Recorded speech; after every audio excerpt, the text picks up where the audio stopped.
60 years నేను ఇంకో 10 సంవత్సరాలు డబ్బులకు అమ్ముడు పోయేటోళ్ళు లేరు.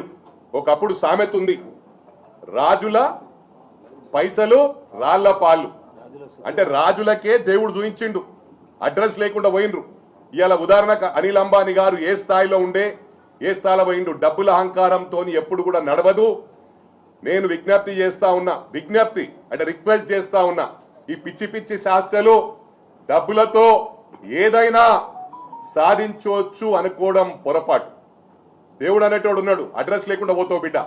నీకు మళ్ళీ చెప్తున్నా, ఆయన వెంకటేశ్వర స్వామి దగ్గర నేను ప్రమాణం చేసినప్పుడు మైనంపల్లి ఒట్టేసిండు, నాశనం అయిపోతాడు, ఆగమవుతాడని. నేను ఎప్పుడు కూడా దేవుళ్ళ దగ్గర మాట్లాడా, కానీ ఆయన ఒక్కరోజు మాట్లాడినా అంటే దేవుడే మాట్లాడించిన. ఎప్పుడు కూడా మీడియా సోదరులు, నేను ఏడుపాయలకు వెళ్ళినా, తిరుపతికి వెళ్ళినా, ఎక్కడ వెళ్ళినా మీడియా సోదరులు అడిగితే 2 రాష్ట్రాలు బాగుండాలంట. ఎప్పుడు కూడా నేను కామెంట్ చేయలేదు. ఆ రోజు వెంకటేశ్వర స్వామి మాట్లాడిచ్చిండు.